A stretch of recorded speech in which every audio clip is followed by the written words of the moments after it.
দোয়া কুনুত পারেন না বলে যারা ভয়েতে বেতের নামাজই পড়েন না, তারা শুনেন তিনটা কাজ আপনার জন্য রয়েছে।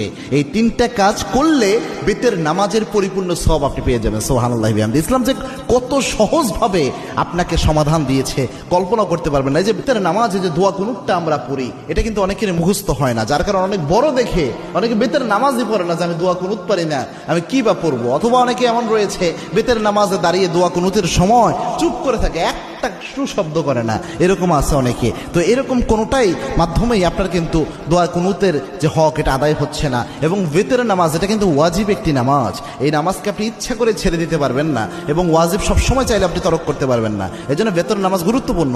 এবং কি আল্লাহর হাবিব সাল্লাল্লাহু আলাইহি ওয়াসাল্লাম বলতেন, ইন্নাল্লাহা বিতরুন ইউহিব্বুল বিতরা, আল্লাহ রাব্বুল আলামিন নিজে বেজরকে আল্লাহ রাব্বুল আলামিন নিজে ভালোবাসেন। সুবহানাল্লাহ। এবং আল্লাহর হাবিব সাল্লাল্লাহু আলাইহি ওয়াসাল্লাম সফর অবস্থায়ও প্রায় সময় চেষ্টা করতেন বেতের নামাজ যেন ছুটে না যায়। আল্লাহু আকবার। এই জন্য বেতের নামাজ মা বোন যারা রয়েছেন, বিশেষ করে আমার যুবক বাবা ভাইয়েরা যারা রয়েছেন এবং আমার বাবাজিরা যারা রয়েছেন, বেতের নামাজে আপনি দোয়া কুনুত পারছেন না, আপনি কি করবেন? প্রথম যদি আপনি দোয়া কুনুত না পারেন তাহলে আপনি যে দোয়াটা পড়বেন, রব্বানা আতিনা ফিদ দুনিয়া হাসানাহ ওয়া ফিল আখিরাতি হাসানাহ ওয়া কিনা আযাবান নার।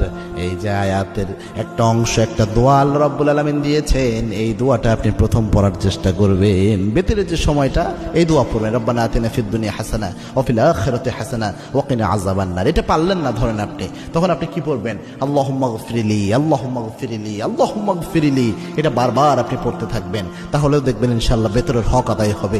3 নাম্বার হচ্ছে আপনি পড়বেন আস্তাগফিরুল্লাহ, আস্তাগফিরুল্লাহ, আস্তাগফিরুল্লাহ। তিনটার যে কোনো একটা যদি আপনি পড়েন, আশা করা যায় ইনশাআল্লাহ বেতরের হক সাময়িকভাবে আদায় হবে। তবে এটা এই সময় পর্যন্ত, যতদিন পর্যন্ত আপনার মুখস্থ না হয়।